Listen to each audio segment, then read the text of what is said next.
Welcome, everyone, to the final round of the Ames Moot Court Competition. My name is Zach Tauscher. I am the Vice President of the Board of Student Advisors for Ames Moot Court Competitions. Myself, along with Azucena Marquez, we've been the primary organizers of this event, and we're very excited to see both teams here today. Just to reiterate, it's been an honor and a pleasure to work closely with both of these teams throughout the past couple of years as they progressed through the competition, and we're definitely very proud of all of their hard work that I'm sure you'll see on the stage today. Presiding over this year's competition are the Honorable Srinivasan, Chief Judge of the U.S. Court of Appeals for the D.C. Circuit, the Honorable Britt Grant for the U.S. Court of Appeals for the 11th Circuit, and the Honorable Rowan Wilson of the New York Court of Appeals. We would also like to thank our record writers today, Joseph Posimato and William Bergstrom, both Harvard Law School class of 2017. The case today, you will hear, poses two key questions.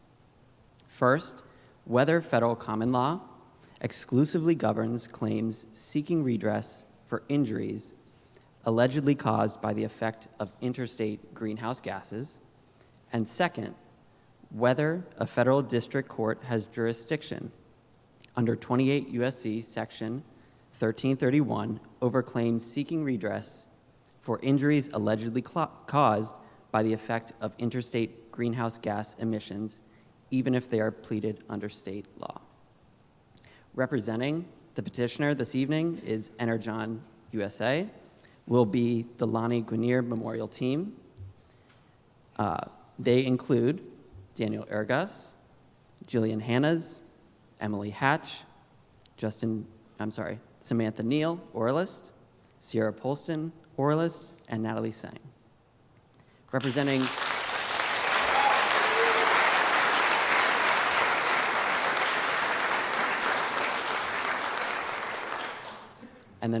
the respondent, Ames County Board of Commissioners, we have the Justice Ruth Bader Ginsburg Memorial Team, including Pauline Esman, Justin Fishman, Connor Haaland, Sammy Ilagan, oralist, Nico Paladino, oralist, and Lincoln Plews.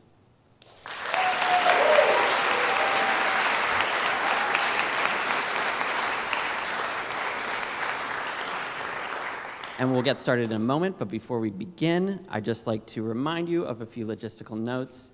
No laptops, cell phones, or other electronic devices may be used during arguments. Please take this opportunity to shut off all your phones, all that good business. And please do not take any photos during the competition, and please refrain from leaving the courtroom during the competition. And finally, following the competition, there will be a reception in the pub in Wasserstein Hall around 9:30. So we hope you all can join us there. And without further ado, thank you very much, and welcome to the competition.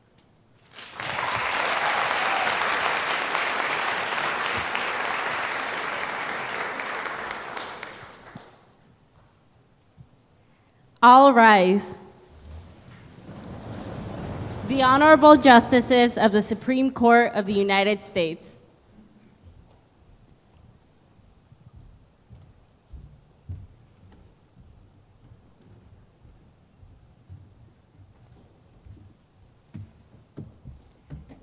Oyez, oyez, oyez.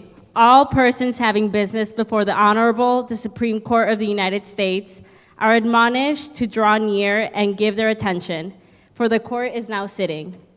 God save the United States and this honorable court. Be seated, please.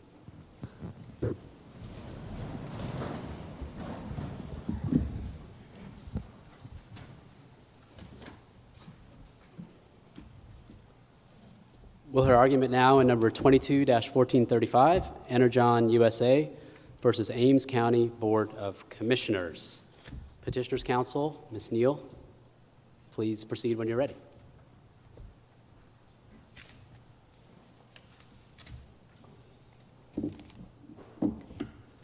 Thank you, Mr. Chief Justice, and may it please the court. My name is Samantha Neal, and I, together with my co-counsel, Sierra Polston, represent Petitioner Energon U.S.A. I'll be addressing the choice of law question, and Ms. Polston will address the jurisdictional question. We respectfully ask to reserve 3 minutes for rebuttal.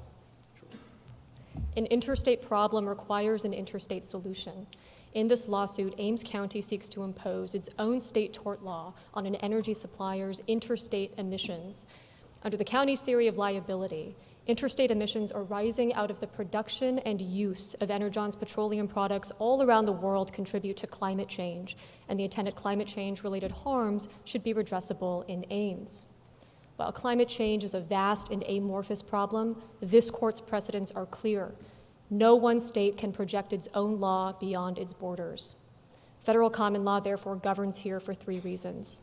First, the interstate and international nature of the controversy implicates a uniquely federal interest. Second, a uniform federal rule of decision is required to protect that interest.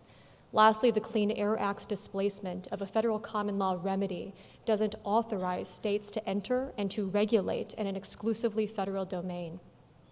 For decades, this court has applied federal common law to disputes involving transboundary pollution, as even the county concedes in page 10 of its brief. And that's for good reason. By definition, federal common law exists where a uniform federal rule is necessary to guarantee a federal interest. So can I ask the following question about your argument, just to understand the architecture of your argument? So let's just suppose that I agree with your premise that federal common law applies here. But why does that do any work for you? Because even if federal common law can apply, in that federal common law sets a rule of decision for purposes of cases like this, and I'm just going to put aside the statute for now. Let's just pretend there's no such thing as a Clean Air Act. So your position is that federal common law sets the rule of decision. But that's often true whenever federal law preempts a state law. Why does that get you home? Because the action could still be brought in state court. State courts can do preemption just like federal courts can. So what work is it doing for you to show that federal common law applies here in terms of the only thing that I understand is at issue here, which is, does this case belong in federal court or does it belong in state court? Chief Justice Srinivasan, when federal common law applies, it's not preempting state common law. This court held in Milwaukee, too, that where federal common law exists, it is because state common law cannot. By definition, federal common law applies where there's a uniform federal rule that's necessary to guarantee an essentially federal interest. So what does that mean, though, that state common law cannot? I mean, suppose Congress passes a statute that says we want state common law to exist in this area, and they just define the area in such a way that it covers this case. Is that statute, is it invalid? Is it unconstitutional? What's the status of that kind of determination by Congress? Your Honor, Congress could pass such a statute, but our submission would be that it would be unconstitutional because as this court held in Kansas versus Colorado, states are co-equal sovereigns. It's a cardinal constitutional principle, and so one state cannot project its law beyond its borders. The fundamental problem with what does it violate then? So Congress passes that law. Let's just say it's looking at this case, and Congress just says federal common law does not supersede state law in this area. What would that violate? The problem, Your Honor, would be that it would enable states to govern out-of-state conduct, which would lead to, as the Ouellette Court put it, chaotic confrontation. Well, it would hold the same Let me stop you on legislating outside of their borders. So could Ames tax Energon based on its energy, total energy sales? So, Your Honor, yes, the Clean Air Act sets up a very carefully calibrated Forget scheme. about let's keep this act aside for a second. Just as a part of Ames's power as a sovereign, could it tax Energon? Yes, Your Honor. And could it base the tax on the entirety of Energon's sales worldwide? Based on the sales worldwide, we might run into issues there, but the bottom line, though, is that states can regulate within their borders, but what they can't do is regulate. But a tax could have an effect outside of their borders, no? So Same with zoning.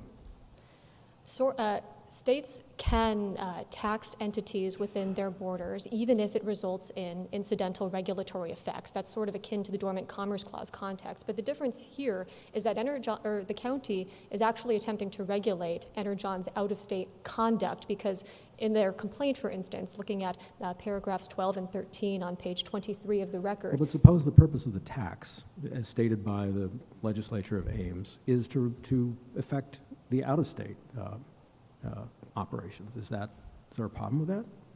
Your Honor, it would be an in-state, a tax intrastate could be permissible. The problem is in regulating the out-of-state conduct. Simply because it has incidental interstate effects isn't. Well, you keep saying incidental. How is a penalty any different than a tax? It's a financial cost to the entity for your behavior elsewhere. How do you differentiate between a penalty and a tax? Justice Grant, the difference here has to do with the regulation of the conduct.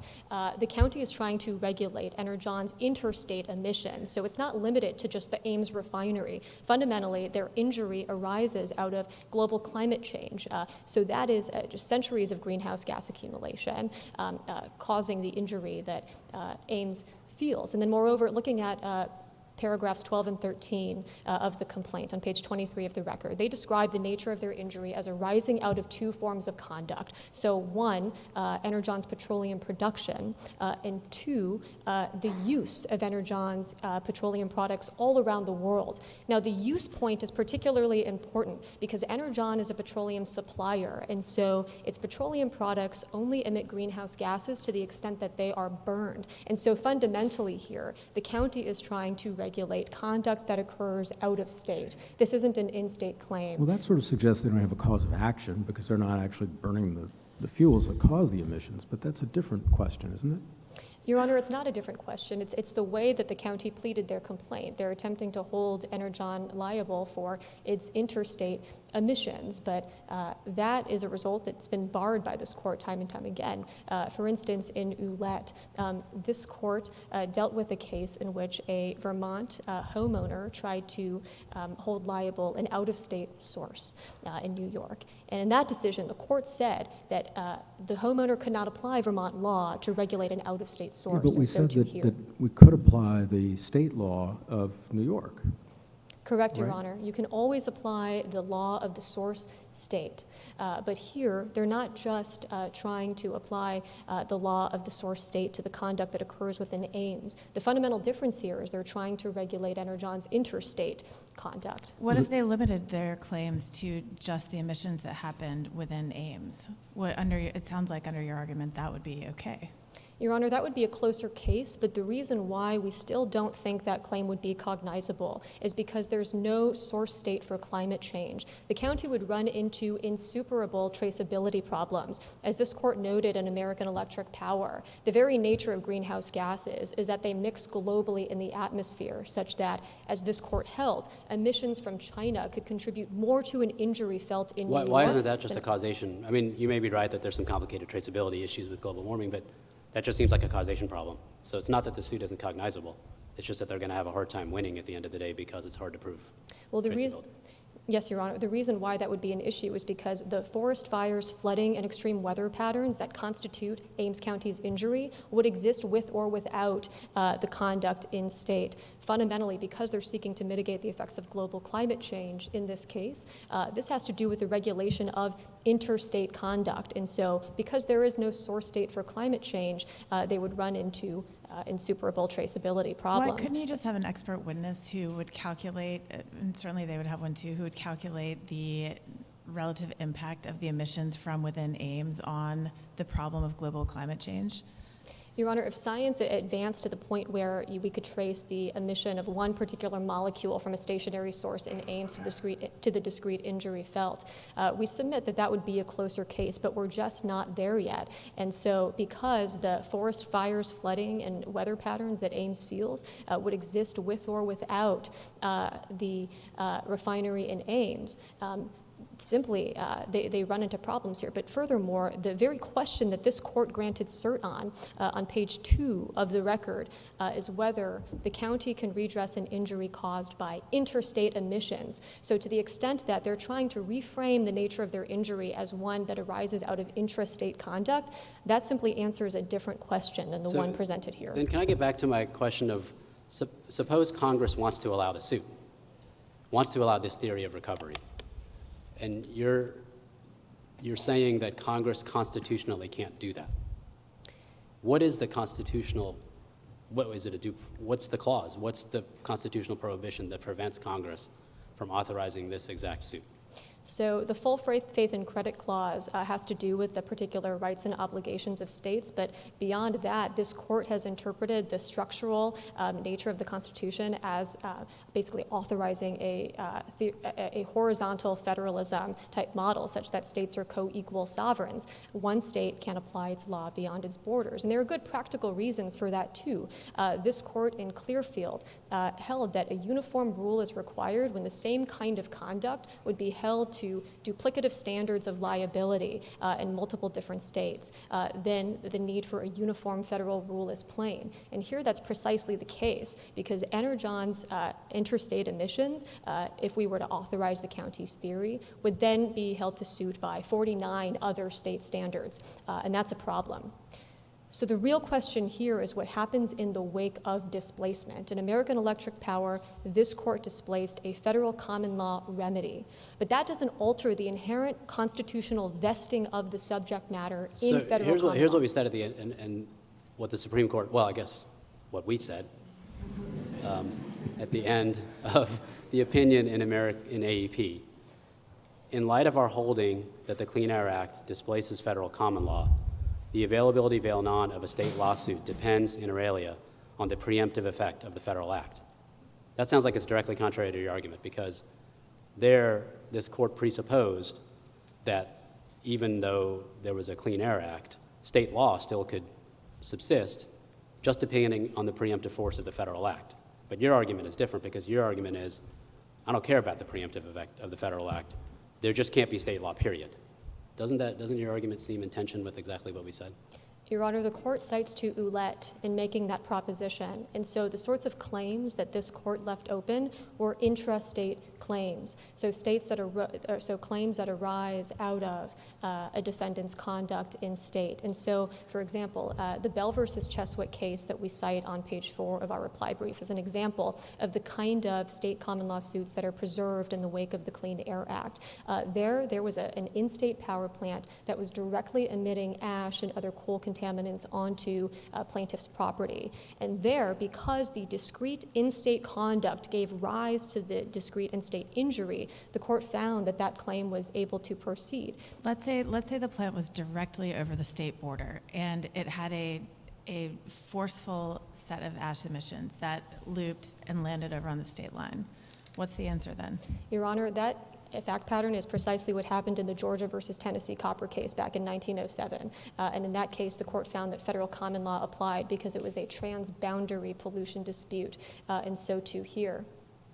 Your position is almost as if you're saying that federal common law is like natural law. It existed before it was announced. It continues to exist after it's displaced. It's just always there, which is a little odd. Your Honor, the contention isn't so much that it's always there. The idea is just that if there's a claim that is so essentially federal, the character of such a claim is so essentially federal in nature, then it's necessarily the case that borrowing the law of a particular state, as this court said in AEP, would be inappropriate. That would lead to, as the Ouellette court put it, chaotic confrontation. And the court in American Electric Power noted 2 other things. First, they noted that the regulation of greenhouse gases was a question of national and international policy. The court also noted that such claims are meet for federal law governance, and so too here. But didn't Congress also recognize that this was an important issue that needed a national policy and pass the Clean Air Act to deal with it? Why doesn't that push our judicial ideas of whatever might be the best policy out of the way, such that we would rely only on the Clean Air Act? Absolutely, Justice Grant. Congress did pass the Clean Air Act, which sets up a scheme in which states can participate in very demarcated ways. States can set in-state emission standards such that they regulate within their domain and set standards of performance for stationary sources. States can also comment on EPA's proposed rulemaking. They can enforce EPA orders in court. But fundamentally, the Clean Air Act designates EPA as primary regulator of greenhouse gases, and so sets up a scheme in which the federal government regulates interstate pollution because this is such an issue in which one state's law cannot apply. And so in setting up the Title V permitting program, for example, and the PSD Prevention of Significant Deterioration program, Congress reaffirmed the federal government's authority over interstate pollution. In a way that displaces federal common law. It displaces the federal common law remedy, Your Honor, but not the source of law. As this court held in Oneida, for instance, there's a distinction between the merits question, so can the claim succeed, versus the choice of law question, so which source of law supplies the rule of decision. And so that's why, even in the wake of displacement of a remedy, this doesn't change the inherent constitutional vesting of the subject matter in federal common law. And throughout this argument, the county has provided no explanation as to how state common law can suddenly spring forward and fill in a gap and operate in an area in which it has not operated before. And so for these reasons, we urge this court to reverse. Thank you. Thank you, counsel. Ms. Polston, we'll hear from you.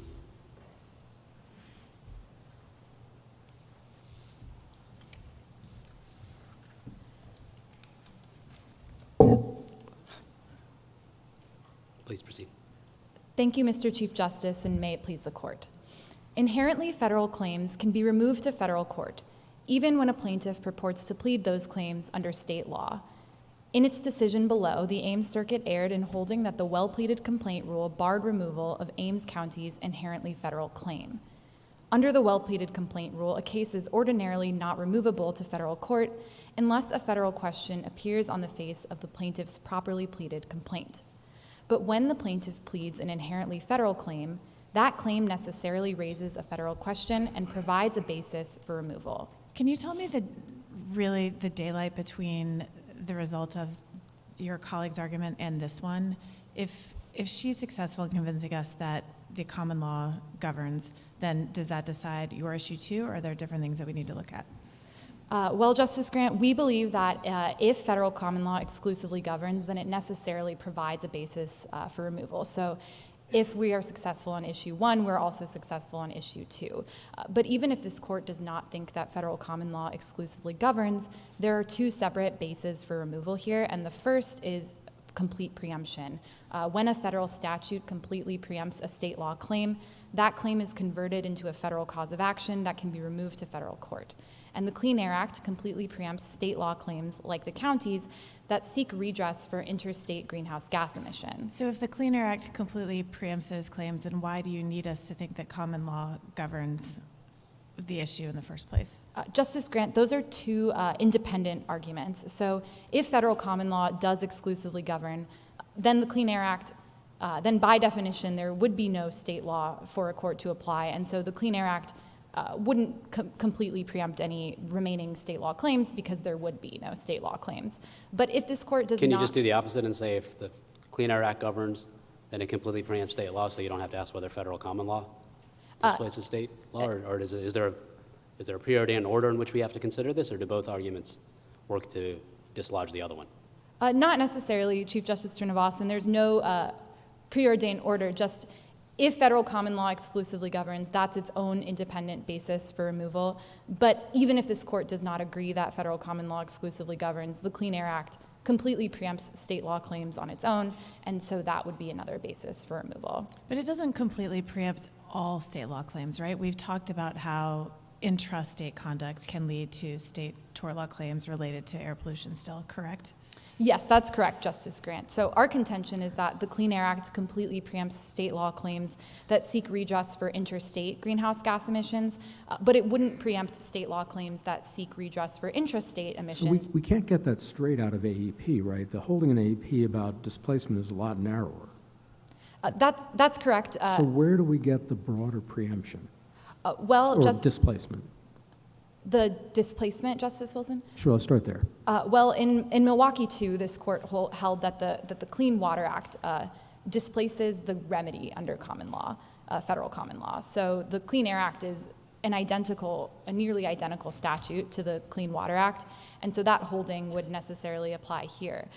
But I don't know that we've ever had a case, have we, in which your first theory was given effect, i.e. that federal common law displaces state common law so thoroughly that there's no such thing as a state cause of action?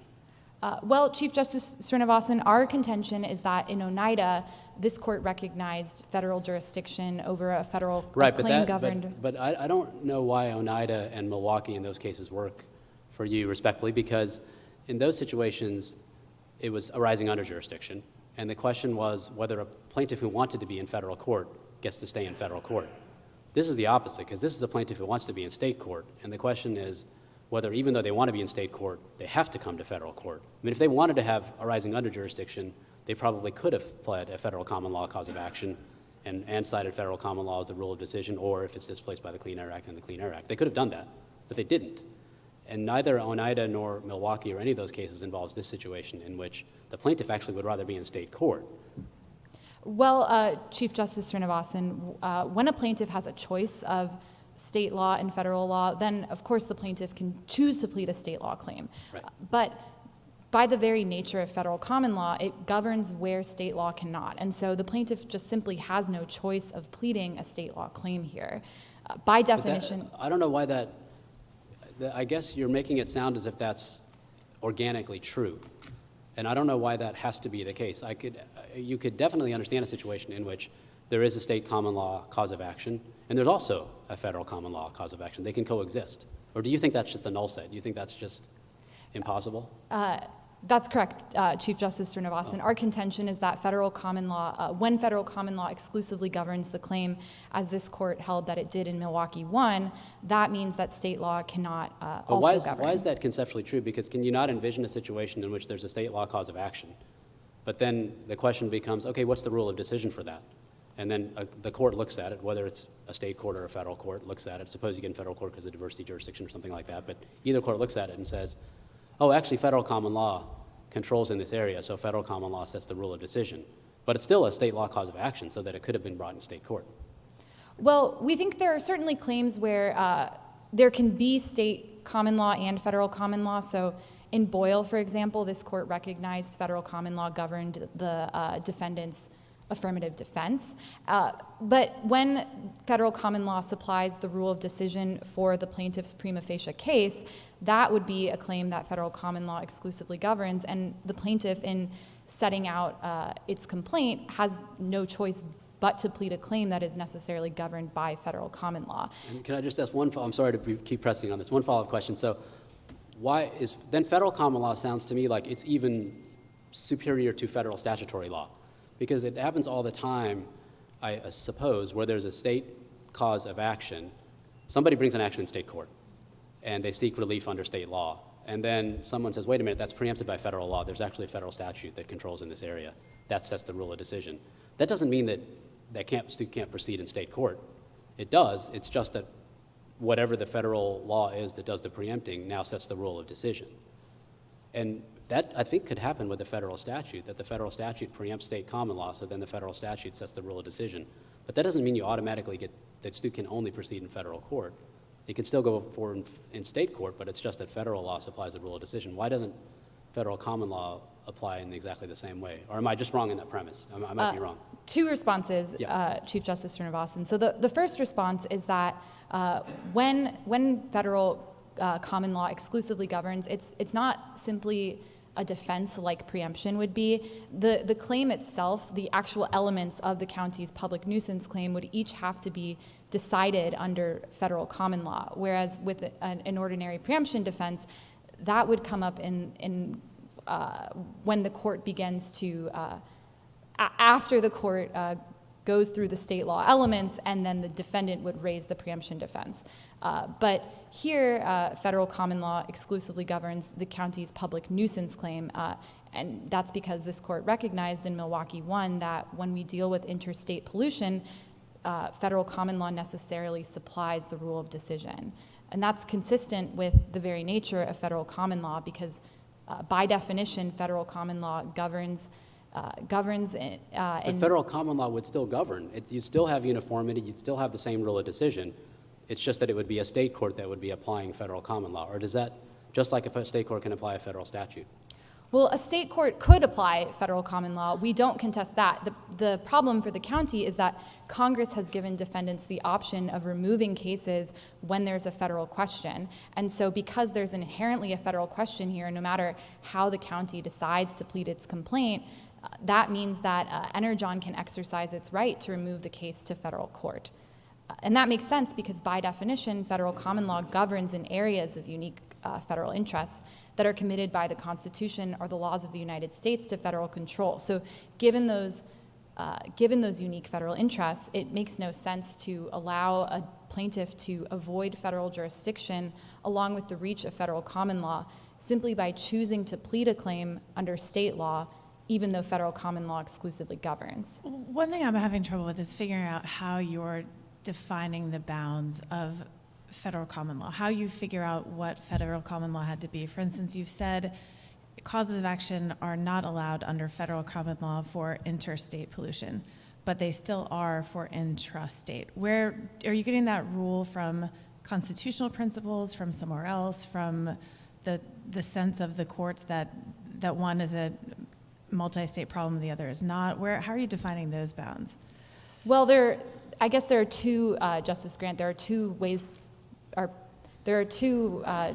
to define the bounds or sources that we're looking to. And the first is precedent. So in Milwaukee 1, this court held that interstate pollution claims are necessarily governed by federal common law. But that conclusion also makes sense given the structure of our Constitution, which doesn't allow one state to apply its law in a manner that regulates conduct in other states. And so insofar as a state law claim would seek to regulate inherently interstate conduct, that would be a claim where federal common law necessarily governs. And that's what we have here because the county's claim seeks to regulate the use of Energon's products in other states. But then federal common law both governs and says there is no cause of action. That's what you're saying, right? Well, federal common law provides the rule of decision. It's just that the remedy has been displaced. So federal common law governs. It's just that the plaintiff is not entitled to a remedy on the merits because the Clean Air Act has displaced that remedy.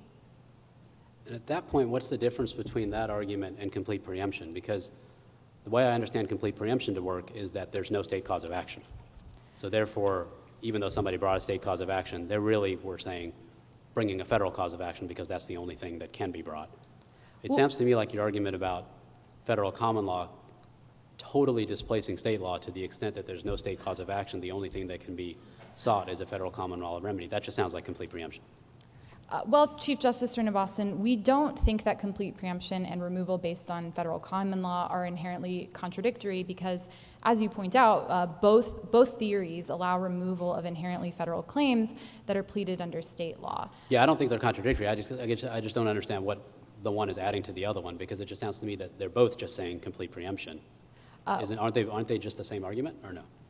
They are, Chief Justice Srinivasan, substantially similar arguments. We think that the Ames Circuit in its decision below erred in conflating complete preemption and removal based on federal common law and holding that federal common law couldn't provide a basis for removal because it's not a doctrine of legislative intent. So our contention is that if complete preemption must be defined as a doctrine of legislative intent, then federal common law would provide an independent basis of removal, even though it's not necessarily a doctrine of legislative intent, but it comes from the idea that federal common law exclusively governs because there are areas of unique federal interest that simply don't allow a state rule of decision to apply. I'm still having trouble reconciling your argument with Olette, right, which seems to me to say that State A, if it's actually not the state, a private party in State A who's being injured by interstate pollution from a private act actor in State B can bring suit in State B or in State A as long as the rule of decision is provided by the state law of State B. Am I misreading that? So, Justice Wilson, we think the difference between the claims here and in Ouellette is that in Ouellette, so the plaintiff was allowed to move forward and bring a New York law claim against a refinery in New York. So the actual conduct that the New York law was regulating was conduct in New York. Here, the county brings a claim where the conduct that the claim would necessarily regulate. Could that claim have been brought in Vermont applying New York law? I'm sorry, could you repeat that, Yeah, Justice? could that claim have been brought in Vermont applying New York law? So no, because, and I think that was the claim, the initial claim the plaintiff sought to bring in Ouellette was a Vermont law claim, and the plaintiff Applying sought. Vermont law. Yes, the plaintiff Yeah, sought. I'm asking a different question. Could the polluter is in New York, right, and the victim is in Vermont, I think? Yes, those were the facts of Right, Ouellette, that's Justice facts of Wilson. Ouellette. And I think we said that you could bring the claim in Vermont as long as you were applying New York state law. Yes, that's correct. So what matters is that the law that's being applied is. But there's no federal common law there, and there's interstate pollution. Right, so that case, the actual conduct that the state law was seeking to regulate could be isolated to New York because the refinery itself was in New York. Here, the county has pleaded a claim that seeks to regulate the use of Energon's products around the world and across the country. And so it's not seeking to use Ames law to regulate only conduct that occurs within Ames. It's seeking to use Ames law to regulate conduct that occurs across the country. So then the statement of the rule that if it's interstate pollution, it always must be federal common law, that's not quite right then. Well, I guess we would say, Justice Wilson, that the conduct at issue in Ouellette wasn't necessarily interstate in the way this conduct is because the plaintiff could show that the conduct that caused the pollution all occurred within the state of New York. Whereas here, the greenhouse gas emissions that contribute to climate change occur across the country. And so the plaintiff can't isolate the use of Energon's products that lead to the emissions that they claim can be traced to the injuries they feel within the state of Ames. And so that's what makes the conduct interstate here. And we do have one more basis of removal here, and that's under the Grable Doctrine. So federal common law necessarily raises a substantial and disputed question of federal law here, but even if this court thinks the claim should be resolved under state law, the claim... But Grable's never applied, as far as I know, in a situation in which the plaintiff doesn't invoke federal law as a basis for it to prevail. Because in Grable itself, the plaintiff uses federal law as a basis to prevail under a state law cause of action. I mean, you're right, it can happen under a state law cause of action. But it's when the plaintiff actually tries to get relief under a federal rule that it can benefit from. Here, the plaintiff's just trying to do the opposite. They don't want federal law in the mix at all. So has Grable ever applied in a situation in which the plaintiff disclaims federal law altogether?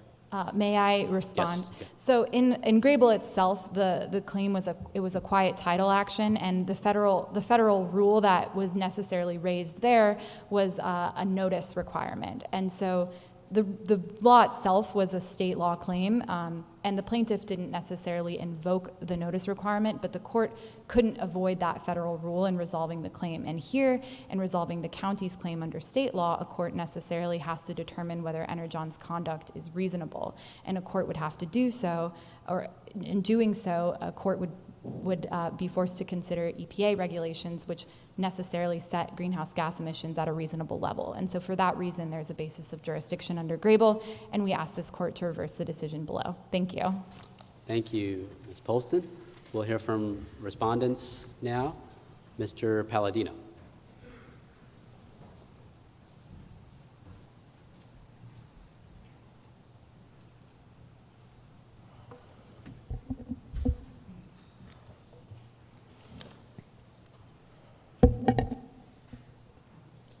Thank you, Mr. Chief Justice, and may it please the court.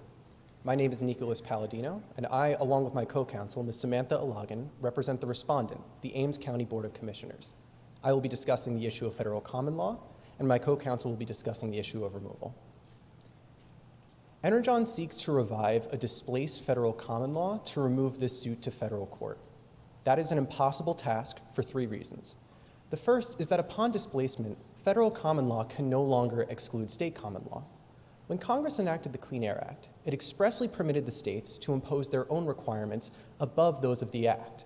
And in doing so, the need for federal common lawmaking, quote, disappeared, as the AEP court held. Energon's theory that federal courts could still exclude state common law on the basis of a federal common law that does not exist would make inferior courts superior to Congress. And accordingly, no federal circuit court considering this question has adopted their theory. Second, Can I ask just on that theory? It sounds to me that you're buying the premise that if federal common law existed, then state common law would be so thoroughly displaced that there would be no state action. But the reason you still prevail is that then a federal statute kicks in and displaces the displacing federal common law that then resuscitates state law. But why are you buying the premise? I would have 2 points to that, Your Honor. The first is that assuming that we buy the premise that federal common law would have applied in a case like this, and there was no displacing statute, that would still pose issues for the issue of removal. And something like complete preemption requires, and is the touchstone that this court has identified is congressional intent. And with a judicial creation like federal common law, there is no congressional intent to define removal from. But it brings me to my second point, which is that even if federal common law were to apply, or were to not be displaced, it wouldn't govern here. Federal common law applies when a uniquely federal interest significantly conflicts with state law. And that's not the case here. Here, an Ames corporation produces Ames products that cause a nuisance to Ames citizens. And the presence of an interstate link in the causal chain does not mandate a finding of exclusive federal jurisdiction. So suppose it weren't an Ames corporation. Would that make a difference? I'm sorry. Suppose it were not an Ames corporation. I think the fact that it is an Ames corporation helps, Justice Wilson, but Well, I it's get not, that, but how important is it? it's not dispositive. So the dispositive fact is that Energon has produced 180,000 barrels of oil as depicted on page 23 of the joint appendix, and that production has proximately caused the nuisance in Ames. So in-state conduct plus an in-state injury shows the state's jurisdiction twice over. And it certainly doesn't require a finding of exclusive federal jurisdiction that my friends on the other side suggest. But why do you say in-state conduct? I thought it was certainly some in-state conduct, but also worldwide conduct. How can you limit the claim that way? Your Honor, we premise the liability of the public nuisance of Energon's conduct within the state of Ames. And so we hone in on the production. And our complaint is premised on the production taking place within the state of Ames. But does that production itself cause any injuries within Ames or anywhere else? I have 2 points to that, Justice Grant. First, we would say it does because it proximately causes the later emission of greenhouse gas emissions that then cause an injury to Ames County.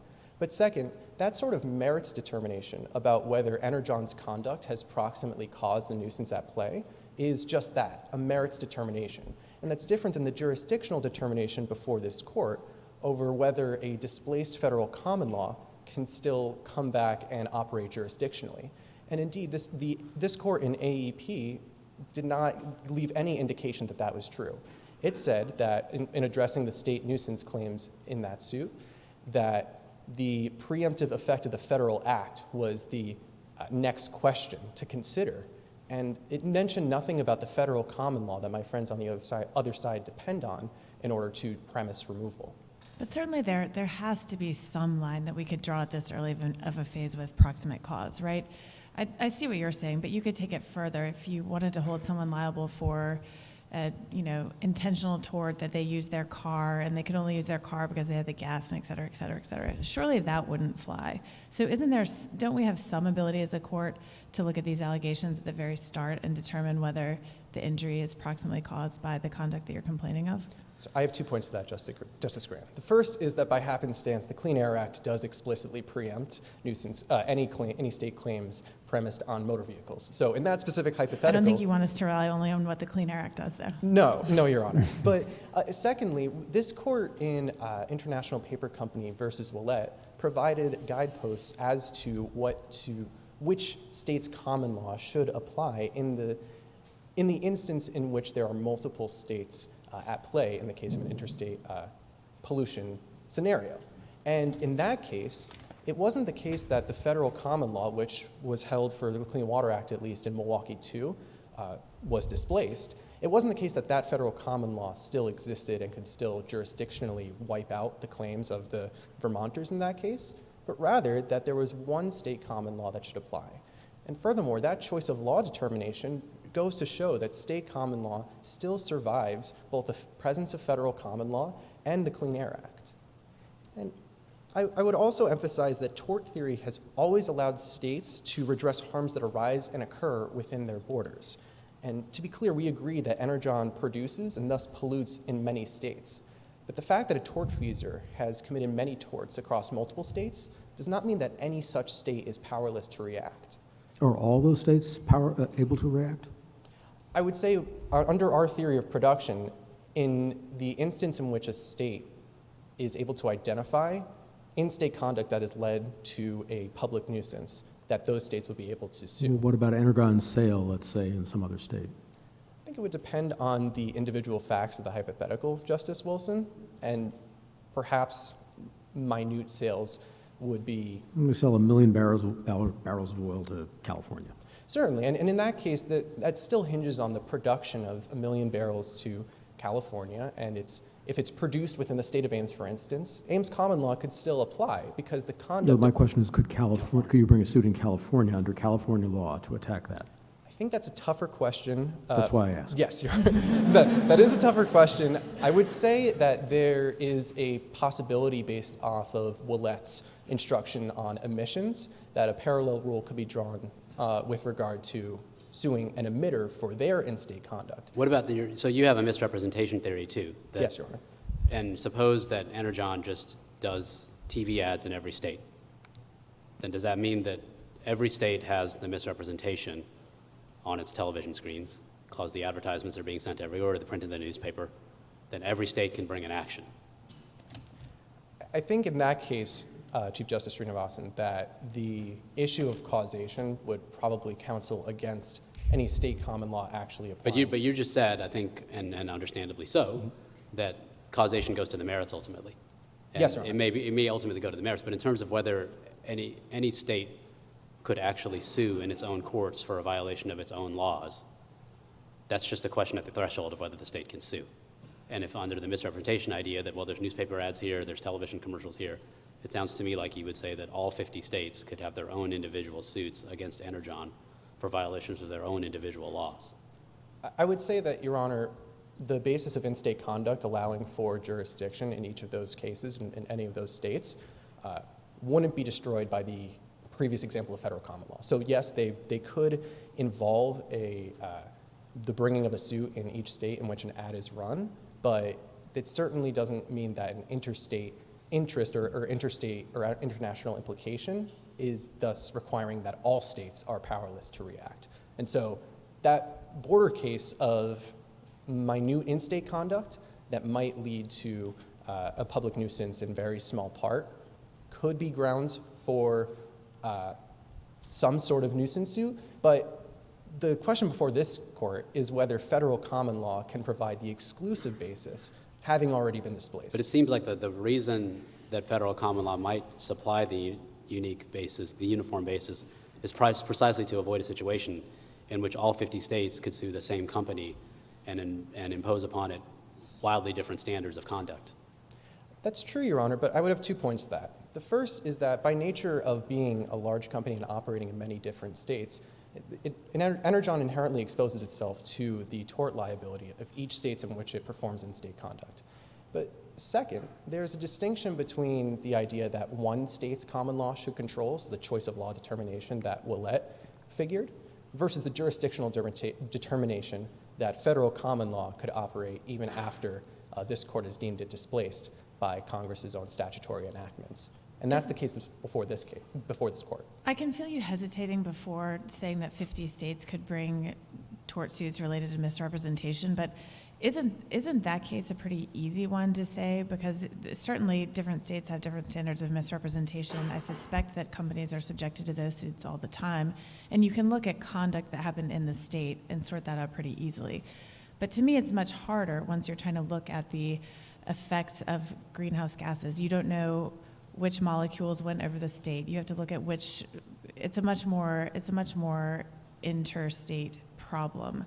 And wouldn't that take those kinds of claims to federal common law, needing a national solution, even where you could more easily sort out something comparatively simple like misrepresentation? Well, Justice Grant, I would say that the idea that Energon is the sole contributor to global climate change is not one that we adopt. But we certainly agree, propound that Energon is making global climate change worse and exacerbating it. And it does so by means of its in-state conduct, which is able to be apportioned, and state tort suits across multiple grounds have shown that such apportionment of liability is possible. So for instance, in asbestos and gun and all sorts of different suits regarding the liability of interstate and international markets, apportionment of liability is capable, is something that state courts are capable of. But I thought misrepresentation was your vehicle for getting interstate relief, because the question presented is about interstate, isn't it? Isn't that how the case is framed? So, Your Honor, we are premising liability on the in-state production and marketing of Energon's oil, which then goes on to an interstate process known as through a global climate change. But we premise the in-state conduct as the hook for Ames common law to apply. And importantly, even if there's an interstate chain later on in the causal link, an interstate link in the causal chain, that doesn't require that federal common law operate even when it's been construed as null and void by this court. Wouldn't the end result of your argument be essentially that the United States would be put out of the oil business? Because obviously if you can target, if any community can target oil companies within their borders for the effects of climate change, that's of course a very expensive endeavor. Wouldn't that effectively over time put all United States companies out of the oil business? And isn't that the kind of interstate and international question that really we need a national policy for, not states making choices like this? No, Your Honor. And as my co-counsel will discuss, we specifically believe that the remedy appropriate in this case is not halting Energon's production and causing it to go out of business. We propose, however, that the public nuisance that Energon is causing by way of its in-state operations has levied a cost on Ames County, and that it should make up for that cost in proportion to the amount that it is contributed to the phenomenon of climate change. Certainly you may not have that intention. In fact, as a local government body, you probably don't, because probably many of your constituents work for Ames. But certainly other groups would be very happy to create that result, I would think. So you're not going to be able to control the intentions of other parties. Now, perhaps the answer is, if that's a problem, then Congress is the one that should solve it, not this court. But I wonder if you've considered the national impacts that people who don't perhaps share your more narrow goodwill towards Ames might have. Well, Justice Grant, I think that goes to the heart of the type of interstate interests that qualify for federal common law to apply in the first place. And although we can't predict with any measure of certainty what other plaintiffs will do in other suits, what's been deemed as sufficiently interstate of an interest to require the application of federal common law is not what's at stake here. So, for instance, and as I mentioned, this suit is premised on in-state conduct within the state of Ames by an Ames corporation causing damage within Ames. But if we look to footnote... But if that's your concern, why don't you just tax them? I think, Your Honor, that the Clean Air Act in 42 U.S.C. Section 7416 says that states are free to impose any requirement above those of the Act in order to abate air pollution. And so while taxes, we agree, are certainly one way to do so, so too is the enforcement But the way of you've articulated your concern isn't about the damage that Energon is doing to anybody else, and it's not even about the damage that Energon's sales to California are doing to you. It's about the damage done to you by Energon's Energon's production within Ames. So if it's purely a within Ames problem, why not just figure out how much money you want and levy that as a tax? It's a lot easier than coming here. While the tax power might be more expedient, there is certainly nothing preventing the Ames County from pursuing both executive measures and legislative measures in terms of tax, as well as imposing state common law liability, as has been the case in Willette and AEP and other cases. But isn't the Clean Air Act, that provision that you mentioned, isn't that giving states permission to set higher standards in their permits, not to bring different lawsuits against companies within their borders? So, Your Honor, this Section 7416 uses the phrase "any requirement," and that phrase has been interpreted by this court to not only refer to statutory requirements like permitting, like tax, as well, but it also refers to common law requirements as well. And that's where this suit falls in. And in terms of the interstate interests that are sufficient to establish federal common law, they involve disputes between states as well as disputes between states and out-of-state producers. So for instance, Missouri versus Illinois, New Jersey versus New York, Georgia versus Tennessee Copper Company. These are all authorities that my friends on the other side cite for the proposition that federal common law ought to apply in interstate disputes. But those involve instances in which choosing one state's common law would unfairly benefit one party over the other. And that's simply not the case here. And in terms of international interests, the same principle applies. So for instance, this court's decision in Banco Nacional... I'm not sure why you say that, though. I mean, was there a difference between Georgia's common law and Tennessee's common law? Well, in that case, there was the hypothetical that Justice Grant mentioned earlier, which was one power plant billowing smoke across state borders into Georgia, I believe. And so there was a dispute over whose state common law to apply. But even then, Willette has determined that the resolution of that choice of law question is to look at the source state and choose the state's common law, not to go back before Congress displaced federal common law and pick up on its jurisdictional basis. And I would just emphasize that applying a federal common law that no longer exists would not only contradict every federal circuit court to have considered this question, but it would more importantly ignore what Congress has explicitly said, that the states take charge in the fight against air pollution. And Ames County is doing just that. I see my time has expired. I would therefore ask this court to affirm the judgment of the Ames Circuit, or as my co-counsel will discuss, remand the case to the Ames County Court of Common Pleas. Thank you. Thank you, Mr. Paladino. Ms. Ilagan, we'll hear from you now.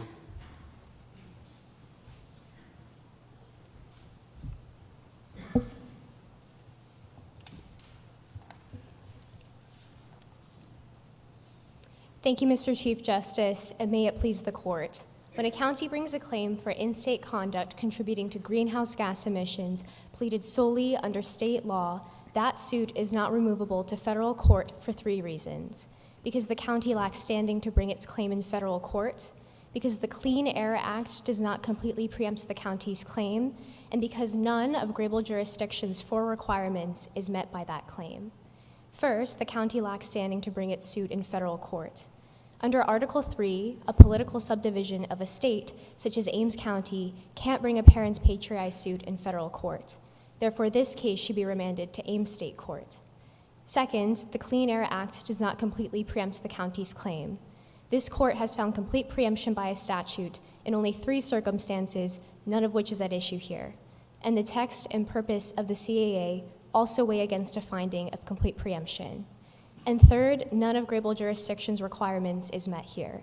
This case doesn't necessarily raise or actually dispute a federal issue. The federal government has no strong interest in a federal forum for the county's claim, nor would this case create a rule for future tort cases. And extending Grable jurisdiction here would upset the federal-state balance and usher a wave of state tort cases into federal court. So what about the argument that your colleagues on the other side make about, not about complete preemption by statute, but that federal common law so thoroughly displaces state common law that the only thing left is federal common law, and that creates a problem for you because the case has to proceed in federal court? Your Honor, our friends on the other side talk about federal common law as it relates to this question in the Grable analysis, but it's simply irrelevant to the Grable analysis because Grable asks whether a subpart of a state law claim involves a federal element. But I thought they had maybe I'm misunderstanding their argument, but I thought they had an aspect of this argument that's not about the Grable analysis. It actually comes before it. The argument is that, sort of like complete preemption, but not based on a statute. The idea is that federal common law is exclusive in this area. And when federal common law is exclusive, that sort of occupies the field to such an extent that it provides a basis akin to complete preemption for bringing a case into federal court. Is that the same thing as Grable argument as you understand it? Chief Justice Srinivasan, we would agree that a federal common law applied in this suit, that this suit would belong in federal court, but Energon also speaks about federal common law as one of its theories for why Grable jurisdiction is proper here. And that question of whether federal common law governs this claim is simply irrelevant to the Grable jurisdiction analysis in particular. And Let me see if I understand your answer a little differently. If the CAA hadn't been adopted, or do you have to be in federal court? If the CAA hadn't been adopted... Had not been adopted. Not on the books, never happened. Justice Wilson, if the CAA hadn't been adopted, we would still contend that the federal common law that existed before the CAA was displaced wouldn't govern this claim because of its intrastate nature, because it concerns intrastate conduct causing intrastate harms that are violating intrastate rights. But Energon uses federal common law instead as part of the Grable analysis, which we would submit to this court is improper. And none of Grable's 4 prongs is met here. First, this case doesn't necessarily raise a federal issue. Doesn't it raise a federal issue if the decision is under federal common law? If that's the rule of decision, why wouldn't that be a federal issue? It would be a federal issue, Justice Grant, because this court instructed in Grable that a federal common law, this court instructed in Grable that a case necessarily raises a federal issue if the application of federal law were necessary, and so if federal common law were necessary to govern this claim, it could raise a federal issue, but that's not specifically what Grable is speaking to. So while those principles would still be invoked here, because Grable's asking specifically whether a subpart of a state law claim involves a federal element, that question would be improper to apply to Grable, although the logic would be similar. And so this court instructed in Grable that a claim necessarily raises a federal issue when it requires the application of a federal law, but because Ames follows the second restatement of torts, there's no need to apply federal law here.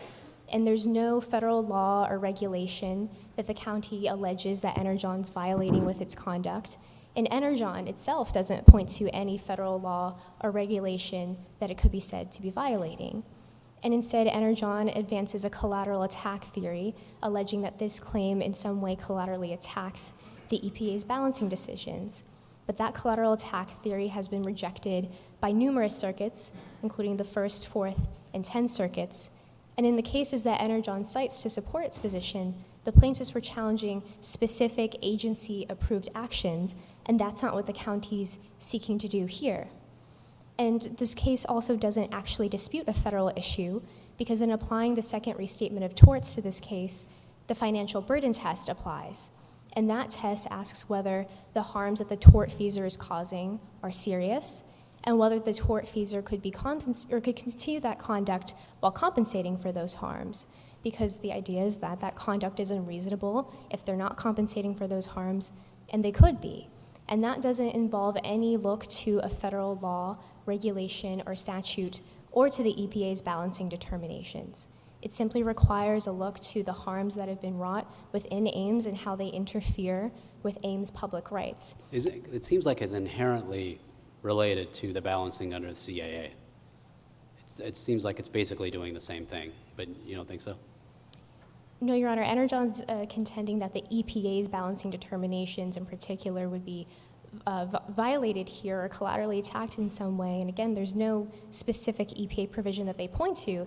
And the CAA actually provides exactly for these kinds of actions. And so with the complete preemption analysis looking to the first prong, whether there's exclusive federal regulation of the subject matter at issue, the saving clauses are dispositive. In section 7416, the CAA specifically says that states and their political subdivisions may adopt or enforce any requirement respecting air pollution control or abatement. And this court counseled in Regal that reference to a state's requirements includes its common law duties absent other indication. And in Regal, that other indication was a provision saying that states couldn't enact requirements that differed from or added to federal requirements. We've had decisions where even though there was a savings clause, we still found there was complete preemption.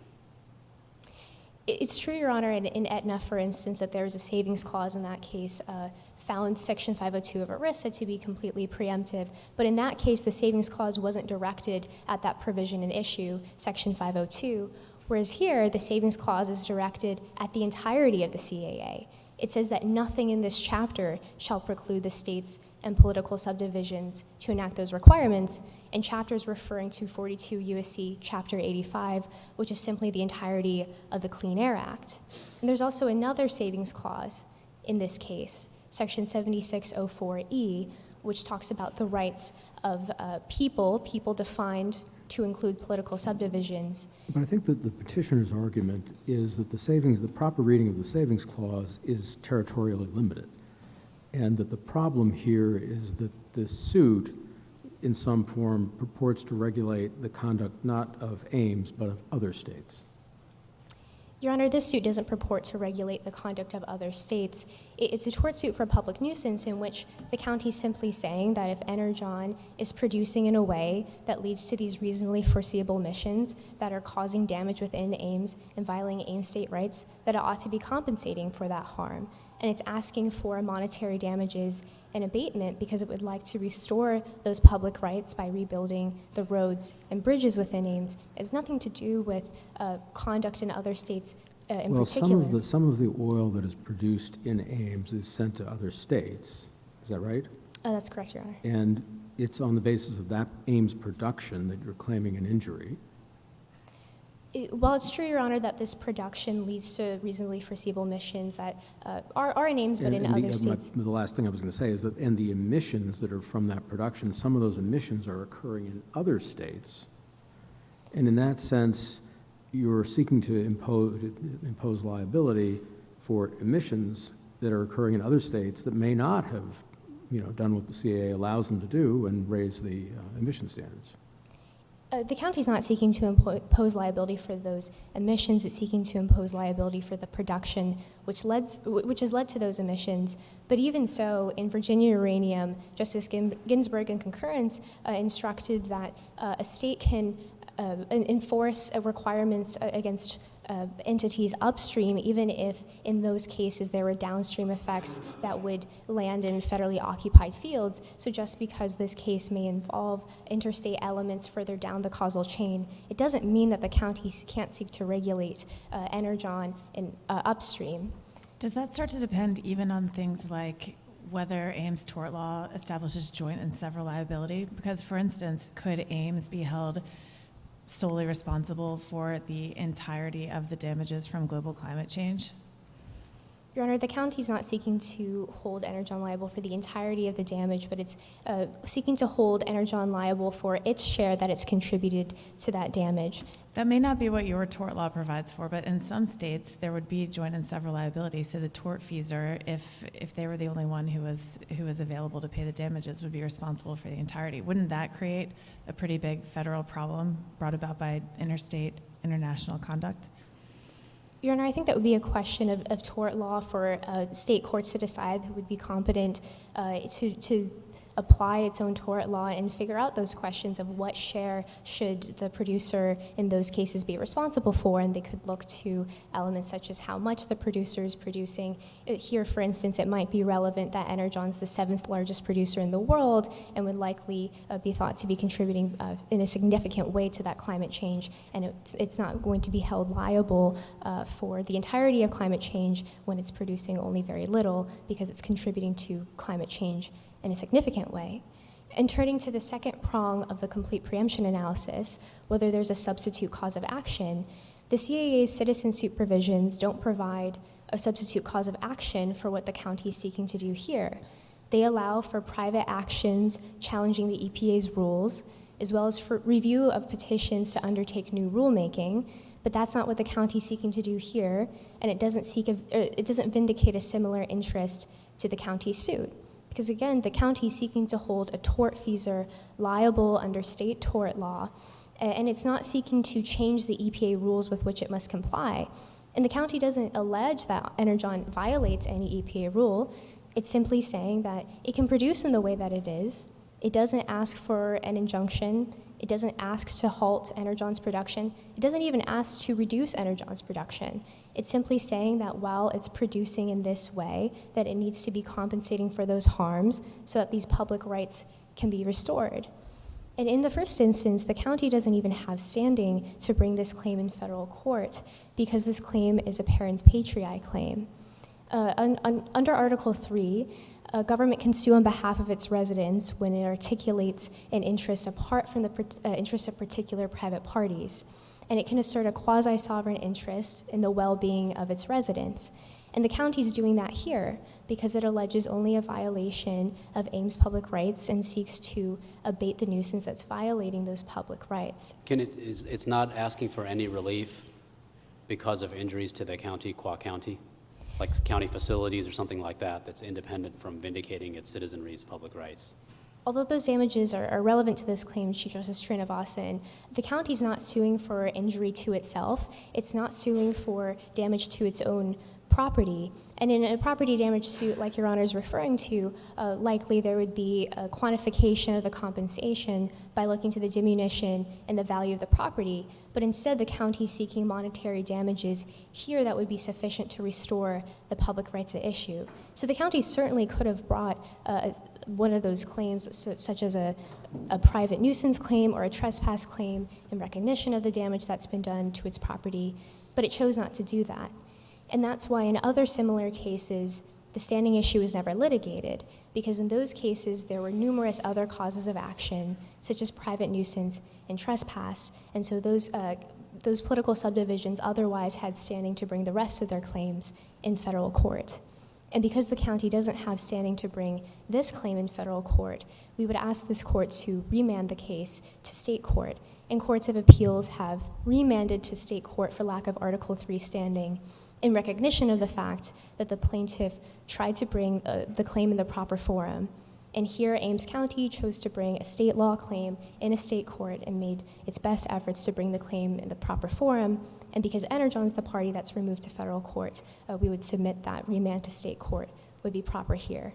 Isn't there some tension in the argument that, let's say that you're correct that there's no standing for the county in this context, but let's say that your opponents are correct that this is essentially a federal case. Can it really be the rule that you can have standing to bring in state court an entirely federal case and there's no possible way to remove that case to federal court because of the standing posture? Your Honor, if Energon's right that this case is a federal case, I think it would upset the federal-state balance and violate the fourth prong of Grable because there are wide-reaching implications of extending their rule to this case. Their collateral attack theory would suggest that if there's any overlap between a federal agency's balancing determinations and a state court's tort determinations of reasonableness, that case should be thrust into federal court. And Your Honor can imagine the host of different tort cases that would be affected by that rule, which have nothing to do with greenhouse gas emissions. For instance, there could be a case that's a standard premises liability tort suit in which a person's injured walking down a ramp.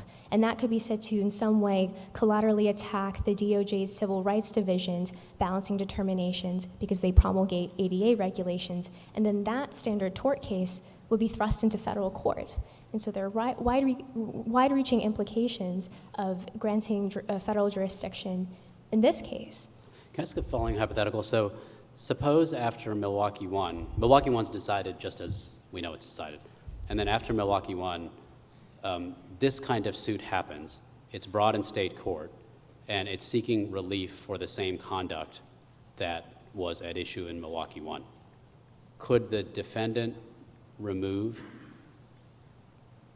I don't think so, Your Honor, because again, this case involves claims wholly related to intrastate conduct because it's concerning intrastate production, and these intrastate elements at issue in this case are solely links in the causal chain.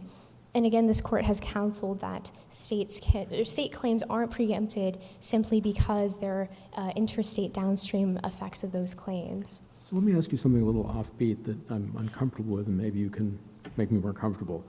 An interesting and novel question in this case is what happens to federal common law when it is displaced by a statute? Does it still exist and have any force, or does it not? And my discomfort is turning that question, which seems purely federal, over to a state court. Your Honor, we wouldn't be asking that that question be turned over to the state court. We would be asking that this court determine that federal common law doesn't apply in this suit, and instead that this suit belongs in state court, not only for that reason, but because the county doesn't have standing to sue in federal court, and that this would, extending jurisdiction here in federal court would violate Congress's clear directive that it's the primary responsibility of the states and their political subdivisions alone to regulate air pollution. And I see that my time's expired, but I would urge this court to remand this case to the Ames County Court of Common Pleas for lack of Article III standing, or in the alternative, to affirm the judgment of the Ames Circuit. Thank you. Thank you, Ms. Ilagan. Ms. Neal, I believe you have rebuttal time.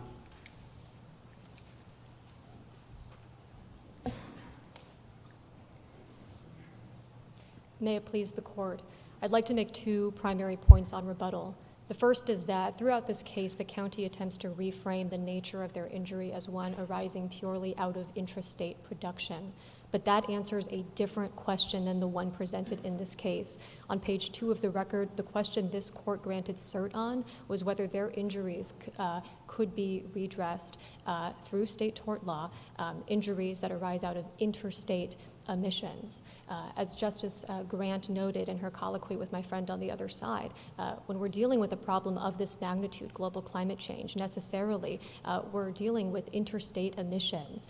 And because the county seeks fundamentally here to regulate interstate conduct, as this court in American Electric Power held, borrowing the law of a particular state would be inappropriate. Furthermore, the county attempts to analogize to, for example, the lead paint or the gun context, but the reason why those contexts are fundamentally an opposite is because in those cases, the injury can, number one, be traced back to the in-state marketing or selling of a particular product, but that's simply not the case here because their injury is forest fires, flooding, and extreme weather patterns in Ames. That injury cannot be traced back to the particular Ames refinery, but even more than that, Your Honors, there is a problem with the type of redress that they seek here because their redress isn't limited to consumers who use Energon's petroleum product. Instead, it's for everybody who is affected by climate change, and so fundamentally this case is unlike the contexts that they cite. Furthermore, if they want to regulate the Ames refinery, as Justice Wilson noted, they could tax the Ames refinery. Furthermore, the Clean Air Act sets up a scheme in which states can participate in very particular ways. States can set intrastate emission standards that regulate sources within their domain. But what they cannot do is what the county seeks to do here and fundamentally regulate interstate emissions. And beyond that, the county concedes in footnote 2 of its brief that if federal common law governs, then arising under jurisdiction is appropriate under section 1331. Federal common law governs here, and so it arises under federal common law, and removal jurisdiction should be found here. This court held in Milwaukee 1 that when we deal with air in its interstate aspect, federal common law applies. Those principles apply fully here. And in the wake of displacement, the county provides no explanation as to why state common law ought to spring into the picture and fill in a gap that it never filled before and fundamentally regulate claims that were deemed to be essentially federal in character, but also claims that require a uniform federal rule of decision. Furthermore, we provide two independent bases for removal. Complete preemption and grable. And so for these reasons, because state tort law is not the appropriate vehicle to regulate a global injury, we urge this court to reverse. Thank you. Thank you, counsel. Thank you to all counsel. We'll take this case under submission.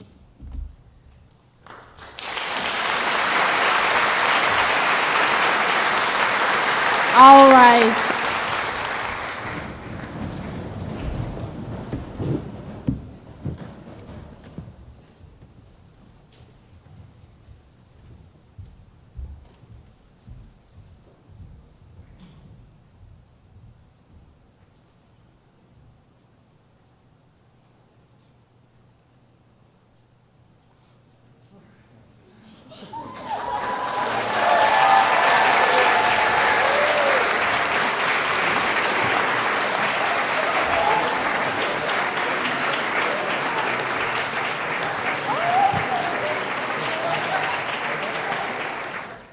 all rise.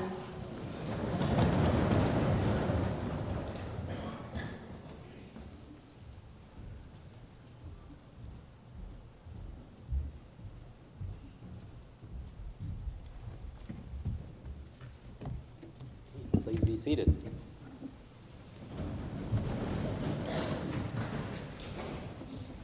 I don't know who put this up here. This is an Ames Moot Court gavel. We don't get a real gavel in the court, so this is actually pretty cool. Feeling of utter power. It's fantastic. So, congratulations to all of you. What a tremendous performance, and I know you're exhausted probably, which can happen in this kind of situation, but I know I'm speaking on behalf of all of us and saying you should be extraordinarily proud of yourselves, and your families undoubtedly are here, close friends, and everybody rightfully is proud of you. That's not an easy thing to do by any stretch of the imagination, and this was a particularly complicated problem, I think, in a lot of ways. It's not an easily graspable one, so it takes extra work, but just we're thoroughly impressed, and I think we had a robust debate on a lot of things, but there was no debate about that. So congratulations to all of you. I think you all were just absolutely spectacular.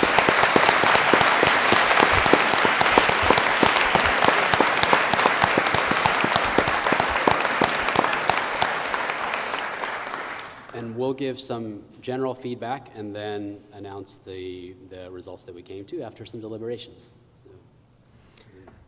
Sure. So it was really a terrific job. And the way that, when I judge moot courts, what I sort of think about is my own court and what the level of briefing and what the level of advocacy is. And somebody asked me, even before coming, how the briefs compare to the briefs that we get in our court. And I said, the briefs would be in the top 10% of the briefs that I get. They were that good. The advocacy, I thought, was terrific. We get advocates as good as some of you sometimes. However, it's not so common that we get advocates on both sides where the argument is as strong and they're evenly matched and people address each other's arguments substantively. I think we threw you both lots of curveballs. And you handled them very well, much better than many of the advocates in my court do, who will sort of, stammer and say, well, that's not really the issue in this case, or, well, that's a hypothetical, and I'll say, I know it's hypothetical, that's why I asked it. So I thought you did exceptionally well with things that were coming from all over the place. Fluid, poised, really good job. I'll echo that. I thought all four of you seemed really relaxed, and I'm sure it's impossible for you to be so. And if you are, I need to learn some of your relaxation techniques because this is a really big deal to be here. So you all did a great job of appearing relaxed, conversational, and again, you'd be surprised how many people do not manage that in court. So I hope to see all four of you arguing in front of the 11th Circuit someday, hopefully, as he said, on different sides of the case, so I know I'll get a great argument from both. I thought the briefs were all outstanding, too. I thought really creative of you guys to come up with a standing argument. That was really fun to think outside the box. You guys had a lot of really nice connections and language. I thought both teams just did great on all of the aspects, and I think Harvard Law School can be really proud that these are the types of students and advocates that the law school is producing. So definitely feel exactly the same way. First of all, I'm thoroughly impressed by how few nerves I think all of us detected. I mean, I was in moot court at your stage of your career too, and I wasn't even close to as poised and as calm as you all were for what it's worth. So I think that's a product of two things. First, you got to have a thick fiber, but second, you got to do a tremendous amount of preparation, because the only way that you can get up there and acquit yourselves in the way that you did without feeling the nerves in a packed room and spotlighting and all that kind of stuff is if you're so prepared that you can let that take care of itself, and you all did that. So, I mean, that's a credit to all the hours and energy that's been poured into this. And then the other point in terms of the argument is the single most important thing ever in an oral argument is actually being responsive to the judge's questions, directly responsive, not ducking, not elliptical, and sequencing your answers in a way that puts your best foot forward first, and then your second best foot forward second, and then if you had a third foot, your third best foot forward third, or you go back to the first one. And you had just rehearsed that so well, and I don't think any of us got the sense at any time during the course of the argument that you weren't trying to respond directly to our questions, and that's really A+ oral argument material. So kudos to all of you on that. And then you were conversational.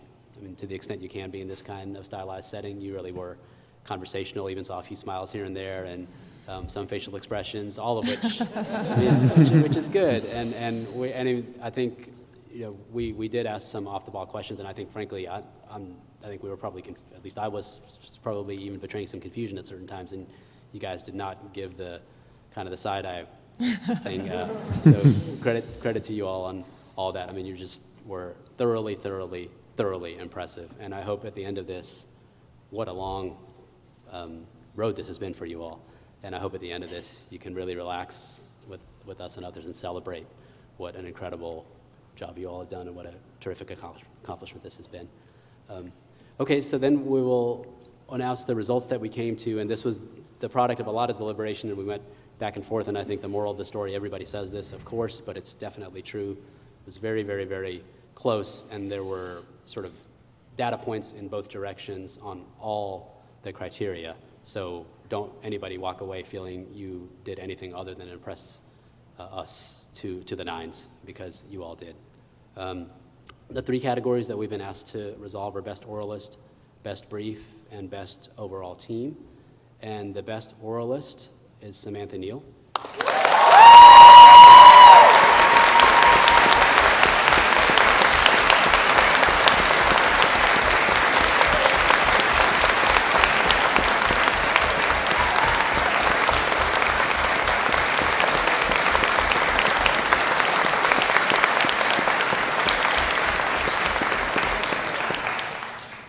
And the best brief is Petitioner's brief.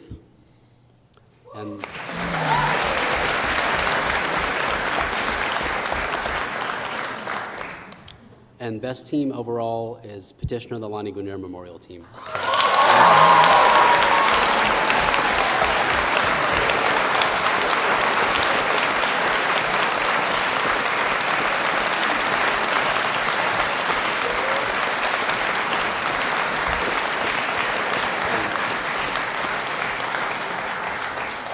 And I'll close by just saying this, to the Justice Ruth Bader Ginsburg Memorial Team, you would have made Justice Ginsburg very, very proud. You really would.